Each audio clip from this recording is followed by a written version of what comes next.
Okay.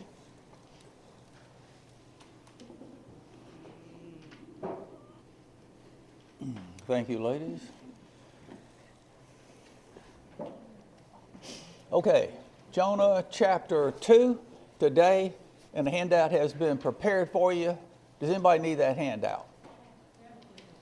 All right, if you need them, just raise your hand. Okay, chapter 1 ended with a rebellious prophet cast overboard. He is in the sea, on his way down. He is drowning and apparently abandoned by God. Now, our story could have ended right there on a very profitable note. Don't disobey God and try to run from him. It won't work. Let's see here. Okay. Now, salvation is a key theme in this book. Now, when we think of salvation, we think about the forgiveness of sins, deliverance from hell. And of course, that's the main way the New Testament uses the word salvation. But the word salvation basically just means rescue, like Jonah from drowning, like the sailors on board that ship. They cried out to God. They thought they were going to sink and be drowned. God rescued them from the storm. So salvation basically means rescue, deliverance. And we see in this book, as just mentioned, the sailors were delivered from the storm. Jonah will be delivered from drowning. Nineveh will be delivered from judgment and destruction. Jonah is a monument of divine mercy for encouraging everybody who disobeyed, which would be you and me, drifted from the Lord and returned back to him. Now, as we come to Jonah chapter 2, the scene changes drastically. In chapter 1, the action was fast, furious, frightening.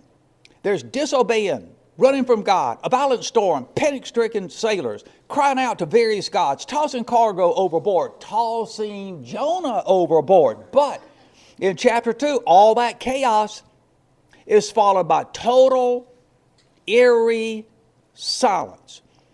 The scene is somewhere in the Mediterranean Sea, yet without a ship. Jonah is in the dark, inside something that has engulfed him. He is now alone with his thoughts and with the Lord whom he tried to run from. The prophet begins to express gratitude for heaven rescuing him from death. Jonah's prayer of thanks is permeated by various verses from the book of Psalms. Now this is amazing. He's going to spend most of this chapter crying out to God, thanking him for saving him, at least momentarily. At this point, I don't know that Jonah realizes that his deliverance is going to be, it's not just briefly until he suffocates, dies in that fish. But anyway, as he prays, in verse 3, scholars have traced what he says in verse 3 back to these two Psalms, 18:6 and 120 in verse 1. What he says in verse 4, scholars have traced back because of the words, the vocabulary, the grammar to 42:7. Now this tells us that Jonah had permeated himself, saturated his mind, his soul with God's word. Now, in a crisis like this, and this is surely the biggest crisis of this man's life, he's got at his fingertips the Word of God. He doesn't have a Bible in his hand. He can't read. He couldn't even read it if he did have a Bible in his hand. It's dark inside that fish.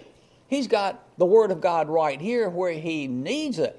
And that tells you and me that one of the best things we can do for our spiritual life is to memorize and meditate on the Word of God, so we have it not so dependent upon opening the Bible and reading it, but we've got it stored right here where we may need it in a moment, in a crisis. Now, this book is only 4 little chapters in length, And chapter 2 is, sadly, the happiest chapter in the book.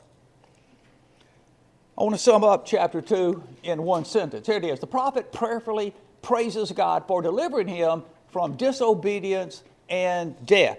And our passage breaks down into these three little paragraphs: swallowing, 2 through 10, praying, and then verse 11, vomiting. I wish we would have had a camera when that fish pulled up on the beach and vomited him out. I'd like to see that. Wouldn't you? Wouldn't you? That'd be wonderful to see that. Somebody, Dave, you should have had your camera there, videotaping that. Okay, let's take our handout on chapter 2, and we want to now work our way through this happy chapter. And this is the happiest chapter. Jonah sort of is a sad book. The man's inside a big fish. This is the happiest it gets. So verse 1 now turns attention away from the storm and the frantic sailors to Jonah. Verse 1 begins with the word meanwhile. That is, while the storm calms and the sailors on deck are making vows, and the ship is now sailing away from Jonah. The Lord had appointed a huge fish. I want you to know that Hebrew word is going to be used of God using these various elements of nature. He appointed a specific fish, whether it was a whale or not, we don't know, to swallow Jonah. He's going to, in chapter 4, he's going to appoint a specific plant and use it, a specific insect and use it, and a specific wind and use it. God uses the various elements of nature. And if I remember correctly, it's Psalm 102, it's a little bit more specific. God commands angels to leave heaven and go to earth and carry out various tasks. The angels in turn go down to earth, and they often use the various elements of nature to accomplish those tasks. God told 2 angels to go to Sodom and Gomorrah and destroy it. And they did. And how did the angels destroy it? Fire and brimstone from heaven. So verse 1, meanwhile, the Lord had appointed a huge fish, had appointed. What does that pluperfect tense mean? That before the storm, before Jonah disobeyed, before he was trying to run to Tarshish, God had already prepared this huge fish. God sees what's coming. He's omniscient. He starts working way in advance. And so the Bible tells us that God knew you and me by name before he created the universe. Think about that. He started working, preparing a plan for you and me, and getting us ready before time began for us to enter history and to come into a relationship with him. The Lord had appointed a huge fish to swallow Jonah. Now think about it. In a precise spot, at a precise time necessary. Now think about it. He's out in the Mediterranean Sea, which is quite large. And here's Jonah. Now, he's been tossed off the ship. He's going down. He's going down, and he knows he's drowning. And God prepared a fish. But what if that fish were 300 miles away as he's going down? It wouldn't do Jonah any good. He can't hold his breath long enough for that fish to swim back 300 miles and swallow him. So God's very specific and very punctual. I used to tell my students who can't seem to get time together, they come to class late, they sleep in my class, that God is, and they tell me, oh, Dr. Sauer, I'm so sorry, my alarm clock didn't work this morning. My students have the worst alarm clocks in the world. Half of them don't work, and I know that's just a big excuse. But I would tell students, look, God is neither tardy nor premature. He's always right on time. Precise military precision. I'm in the last 2 lines of verse 1. Consequently, Jonah was in the stomach of this fish for 3 days and 3 nights. Now, while I was overseas in Southeast Asia, there came out in the military paper, I think that was called Stars and Stripes. It was published for military men in Southeast Asia. You remember that? And it told about a Korean seaman, a merchant marine, not military. He fell off his ship, and the ship didn't know it, so they sailed away from him. And this fella, I don't remember how many hours he was in the water before this happened, but you know, you can tread water only so long, you're going to drown. And coming up right next to him from the depths was a giant sea turtle.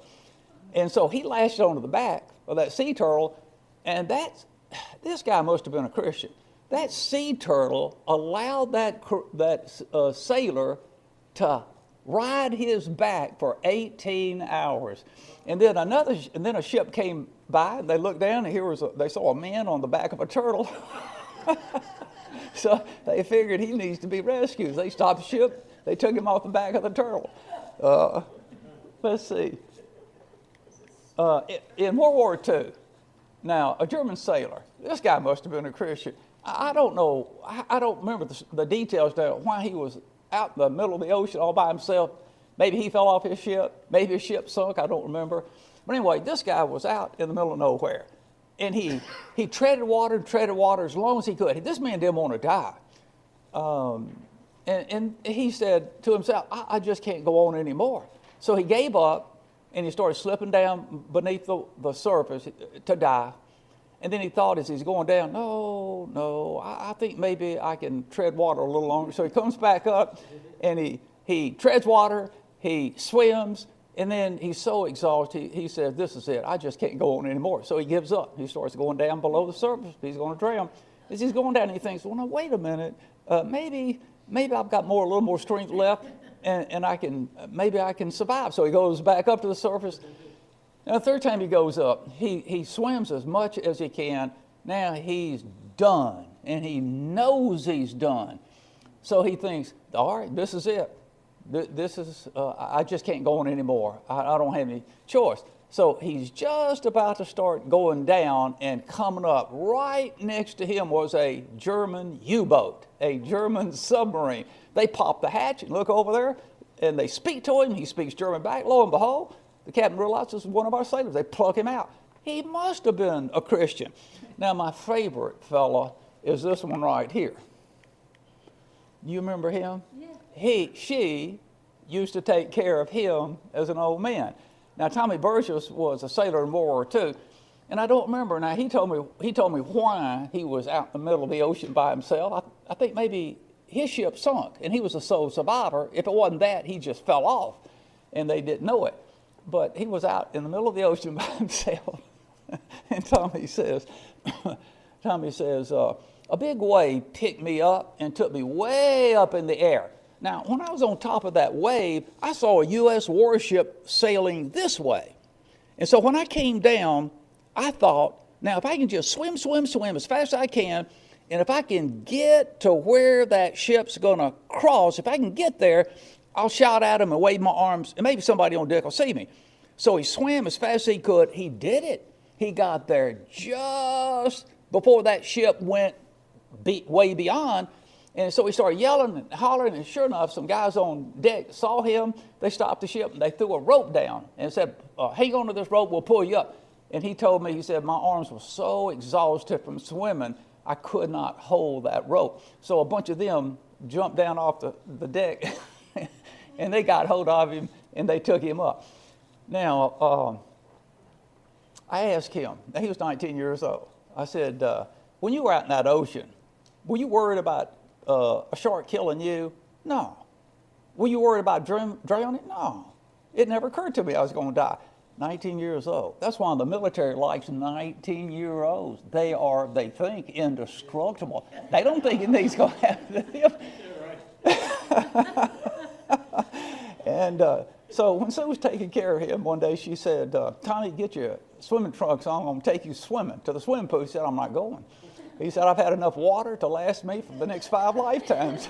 He said, I'm still waterlogged from what happened in World War II. She said, get your trunks on. I'm taking you swimming. Now, you put them on, or I'm going to put them on you. And he said, well, if it's coming to that, I'll go.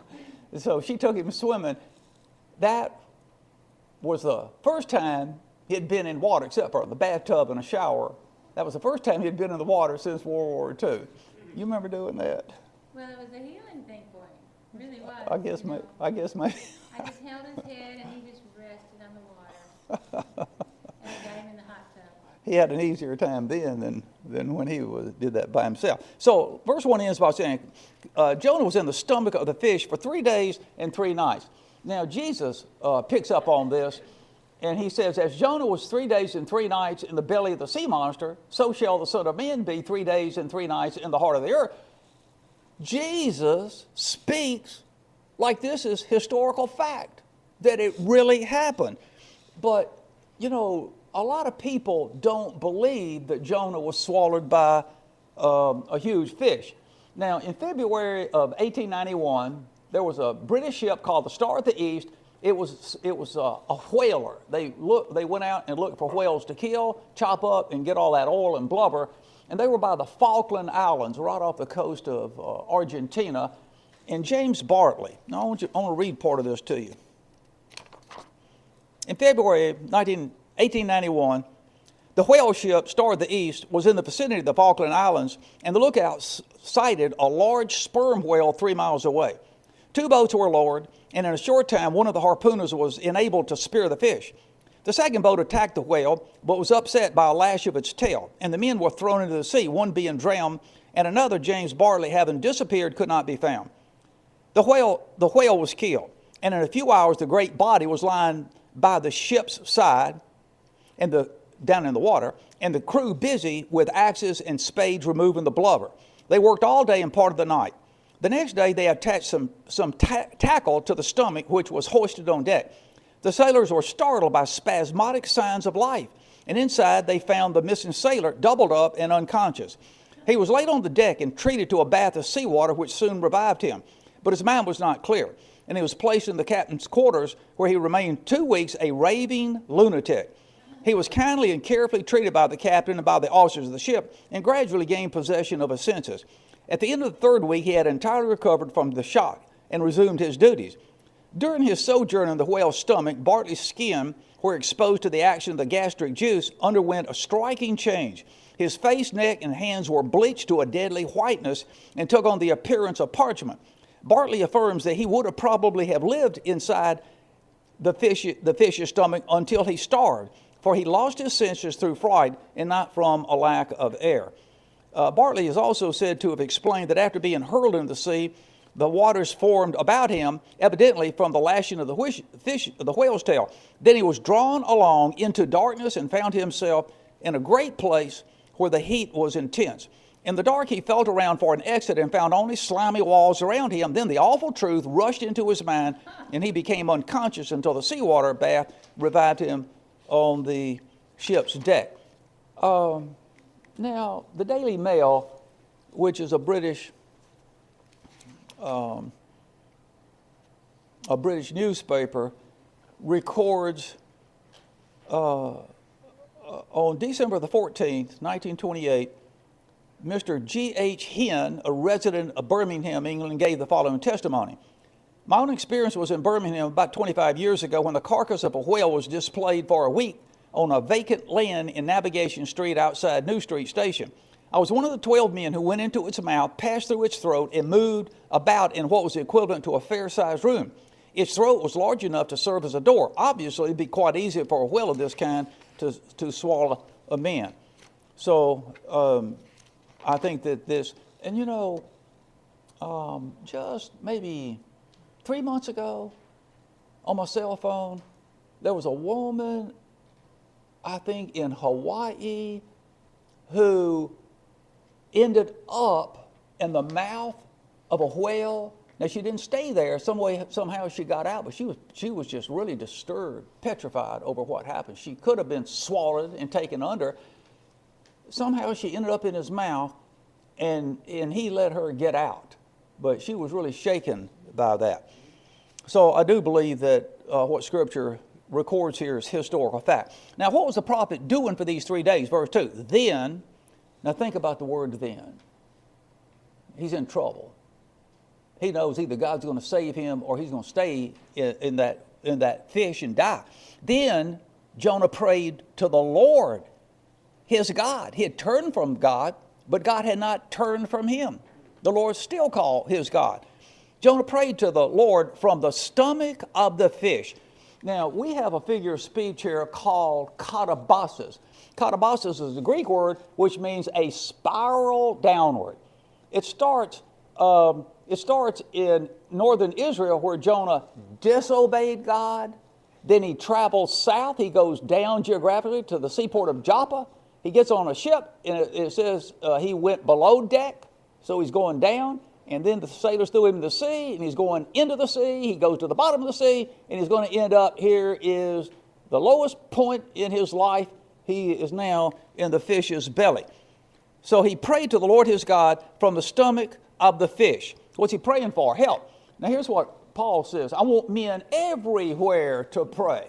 Paul may not have had the stomach of a fish in mind by the word everywhere, but maybe he did. But everywhere means everywhere, even in the stomach of a fish. Verse 3 records his prayer of thanks and praise. And he said, I cried out of my distress to the Lord. Adversity sobers us up, or it should. And he answered me. God's waiting for our cry for help. From the belly of Sheol I cried for help. Now in the Old Testament, Sheol can mean one of three things. The grave, which doesn't fit here. The realm of the dead, which doesn't fit here. But here's number three. Here's the meaning. Extreme mortal danger.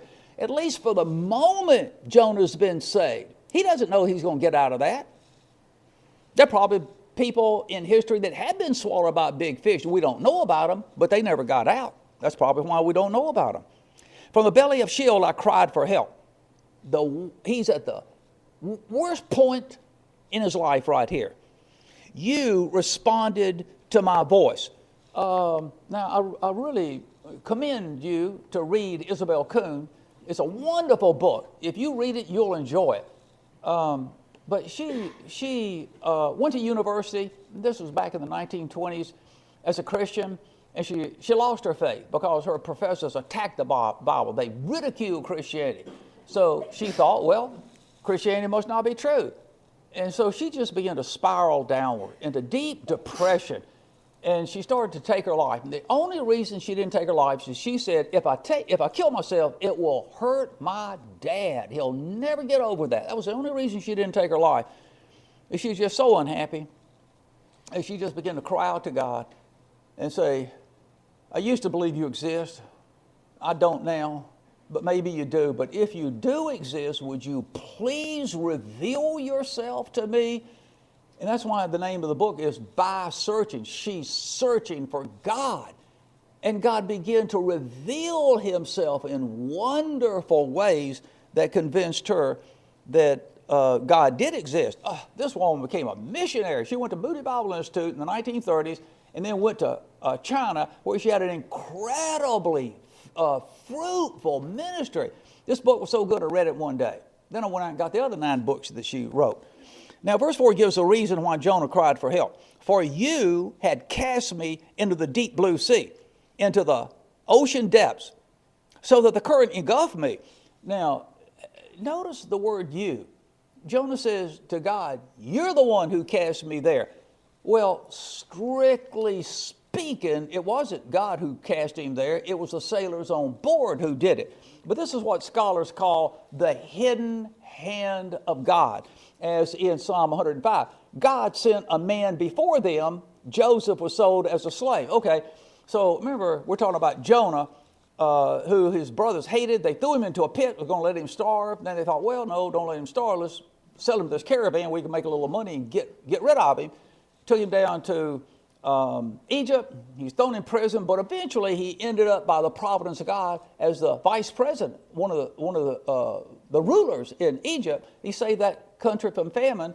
And it says here that God sent a man before him. Well, immediately it wasn't God, it was his evil brothers who threw him into a pit, who sold him to the caravan. And it wasn't God who put him in prison, it was Mrs. Potiphar who put him in prison. But behind those people was the hand of God doing that. That's why scholars call this the hidden hand of God. So let you and I be prudent. When things happen in our life, there may be a circumstance that's immediately the cause of what happened in our life. There may be a human being, and it may be a bad human being, but let's look for the hidden hand of God who's constantly working in our life. I'm at the end of the last line of verse 4. All your waves and breakers swept over me. Now, other people have had a similar experience as Job, as Jonah. Jonah's at the bottom of his life. Well, you remember Job went through a lot of suffering, and his own wife seems to have kicked him out of the house and said, curse God and die. God doesn't care for you. He's not going to help you. We've lost everything. And so he ends up on the city garbage dump with flies buzzing around his head. Joseph was we just talked about him. He was thrown into a pit, put in prison. David, Saul was jealous of him and tried to kill him. The soldiers chased him, and David was in and out of one cave after another, hiding from Saul's soldiers. Now in verse 5, Jonah gives his interpretation of his situation. Here's the way he understands it. So as for me, I thought. Now, what that means is Jonah's saying, well, other people may interpret what happened to me differently, but I'm telling you the way I see it. Here's the way I interpret my situation. I have been expelled from your sight. God, you remember in Genesis chapter 3, when Adam and Eve disobeyed you, what did you do? You didn't ask them to leave the Garden of Eden. You ran them out. And I think that you have run me out from your sight, your presence. Nevertheless, now look at that. Nevertheless, I think God has expelled me from his sight. I think God has abandoned me. I will look again toward your temple. I'm going to cry to you for help. Now, verse 6 dwells on the magnitude of the dilemma to enhance the magnitude of the deliverance. Water surrounded me to the point of death. The ocean engulfed me. Water is everywhere. I couldn't breathe. I'm going to suffocate. Seaweed was wrapped around my head.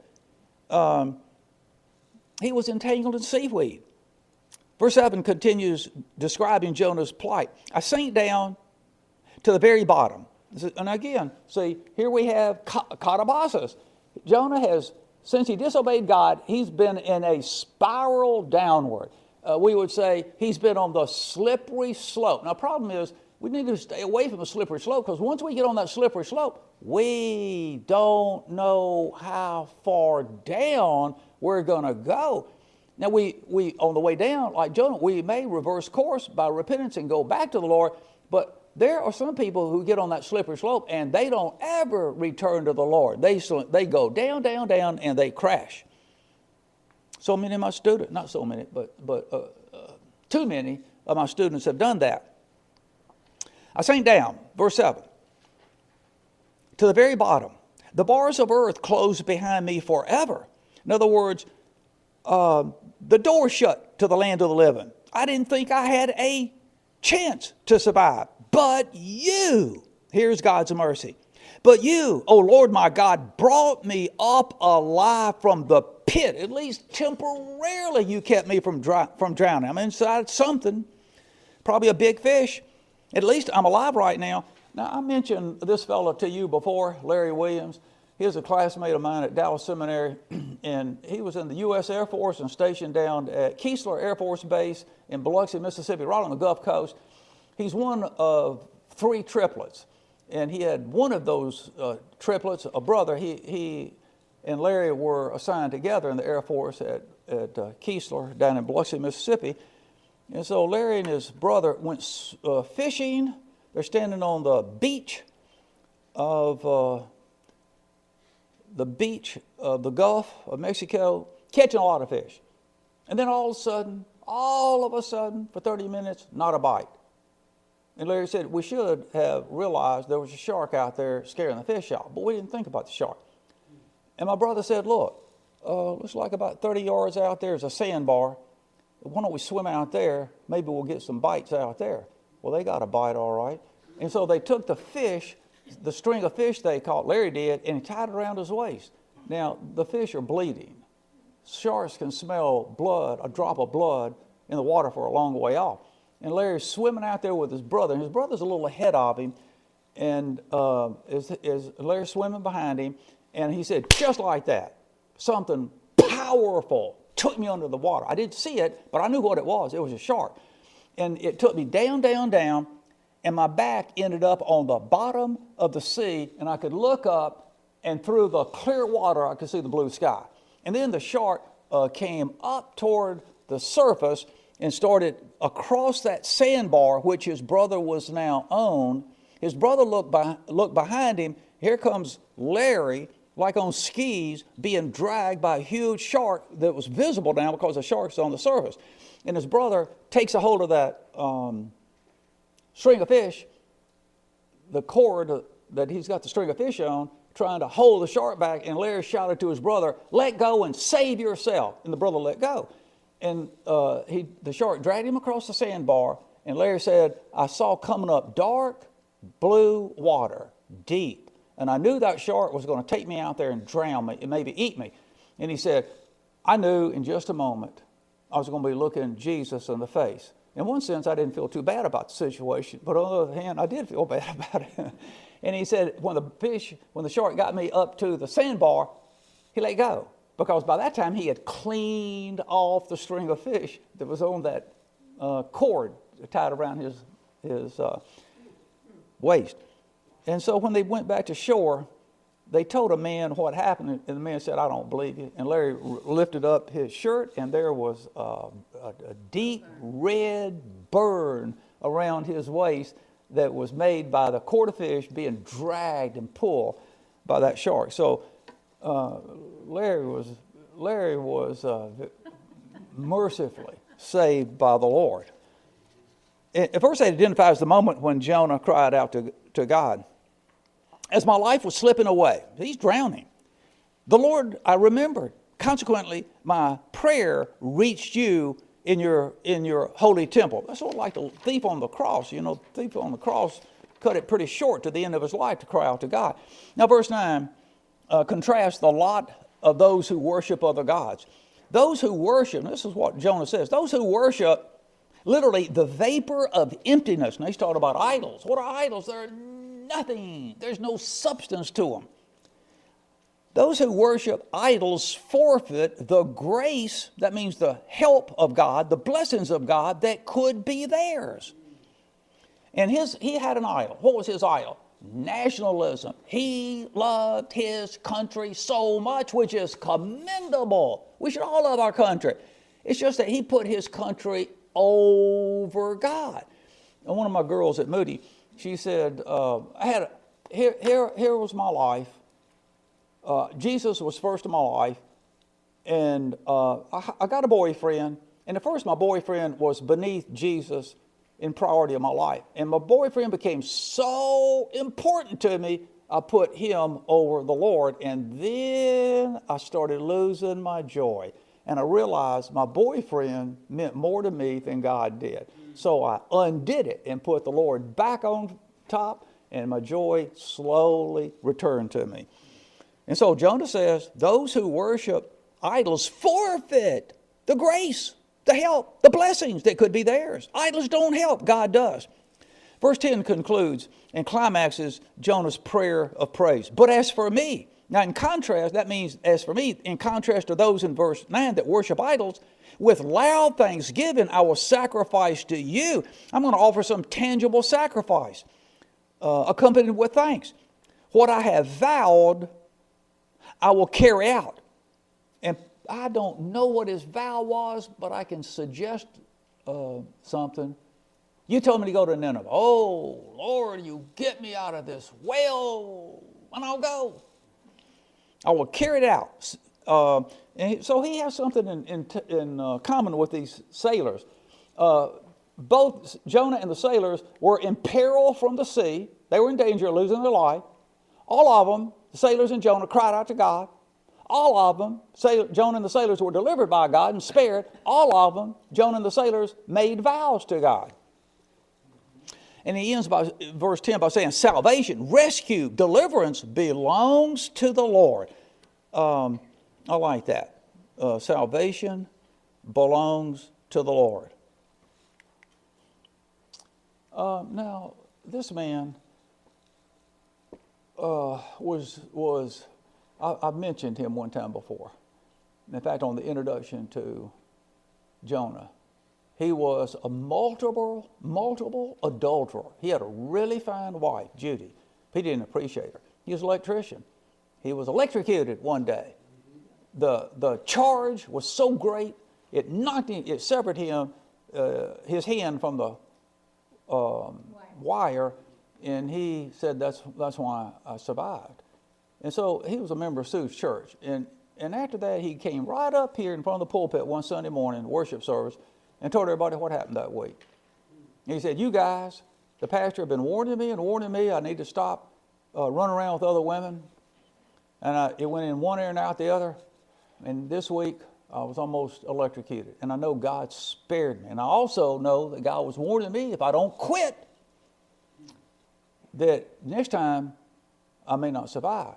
So it sobered him up for a while. And then later he went back to his adultery, and he was electrocuted again. He didn't walk away from it. It killed him. So God has a lot of patience with us sinners, but at some point his patience runs out. And that's why God says, seek me while I may be found. My spirit will not always strive with people. At some point, God is going to turn his back on a person and walk away, because God realizes his heart is getting harder and harder. He's getting worse and worse. It does no good for me to work on him. All my efforts to get him to come back to me, he rejects. Now, while Jonah has been reflecting and praying, the fish has been swimming and swimming and swimming. Verse 11, then the Lord commanded the fish, so that it vomited Jonah up. That's why I say, boy, I wish we had that on film. I'd like to see him staggering out of that. And he was probably parched white. Some of his skin was parched white. You know, when he went to Nineveh and preached and told them what happened, they looked at his skin. They thought, you know, there may be some truth what this man is saying. Look at it. What's happened to his skin? All his clothing, too. Yeah. But, of course, by the time he got to Nineveh, he might have donned some new clothes. Then the Lord commanded the fish. Notice that God uses that fish. Even a fish can obey God. So that it vomited Jonah up on the dry land. So his return to land is unconventional and unceremonious. So with a flick of its tail, the fish swims off. The fish obeyed God. Now the question is, will Jonah finally obey God and go to Nineveh? Jonah's plan to evade God had not worked. God saw to that. Okay, so let's turn to some applications. I like this verse from 2 Corinthians. Paul says, 5 times I received from the Jews 39 lashes. 3 times I was beaten with rods. Once I was stoned. 3 times I was shipwrecked. Now, I want you to know, all these verbs here, received, beaten, stoned, shipwrecked, are expressed in the aorist tense, which is the normal, common way to express a past event. There's nothing special about them. But now when he gets down to the last line, a night and a day I have spent in the deep, he doesn't use the aorist tense, he uses the perfect tense, which just grabs the writer's attention. That perfect tense, what Paul is saying here is, of all these tragedies, crises, being beaten 3 times or 5 times by the Jews, being whipped 5 times, being beaten 3 times, being stoned 1 time, being shipwrecked 3 times. Think about that, shipwrecked 3 times. What Paul is saying with this perfect tense is the crisis that made the deepest impression on me was spending a day and a night treaded water in the ocean. Now we might ask, well, Paul, why did that, out of all these bad tragedies, make the deepest impression in your mind? He would say, probably, I'm speaking for him, Well, you spend a day and a night treading water, worrying about sharks eating your fanny, and you come out swollen and looking like a prune, it'd make a deep impression on your mind too. I think he's right about that. So, some applications here. Lord, your will be done. If we don't say, Lord, your will be done, then I want my will to be done. This story can save us a lot of trouble. Again, if our attitude isn't, oh God, may your will be done, then our will be done. For Jonah, it led to the bottom of the sea. For you and me, it won't be any better. That's why I really appreciate Howard Henders, one of my seminary professors, used to say, the Christian life is God saving me from myself. Why? Well, we harbor within us some good desires, but some bad desires. And sometimes we want those bad desires, which if we pursue them, they can destroy us. Secondly, none of us likes adversity, but it sobers us up and softens our heart toward God. Let it work for our good. Look at this. No chastisement seems joyful, but grievous. Later on, however, I love those three words. When I go through difficulty, I just focus on those three words. And I don't like the difficulty. It's painful, it's scary, but I look down the road and I realize good is coming out of this. Later on, however, it produces the peaceful fruit of a righteous life, but only by those who are trained by it, meaning only by those who cooperate with the Lord and go along with Him. Thirdly, any place is a good place to pray. Any dilemma is a good spot to pray from. That's what Jonah did. And lastly, salvation belongs to the Lord. Now, the question is, what do we need rescue from? Is it from a miserable job, a failing marriage, a moral vice? I'm struggling with alcohol, drugs. I'm struggling with pornography, unhappiness, discontentment, hell. Do we need to be delivered from that? So salvation, there's one source in the universe for salvation and deliverance, and that's God. That's it. From whatever we need deliverance from. So, I like this. Whoever will call upon the name of the Lord might be saved. Usually will be saved. No, will be. Can you ever imagine somebody in sincerity crying out to God for help and God doesn't respond to him? I mean, he's really serious about God. He's repentant. He's remorseful. I messed up. I need help. I need deliverance. Whatever jam he's in, he cries out to the Lord. Whoever cries out will be saved. Saved from what? Well, whatever his dilemma is that he needs to be saved from. Okay, any questions or comments over chapter 2?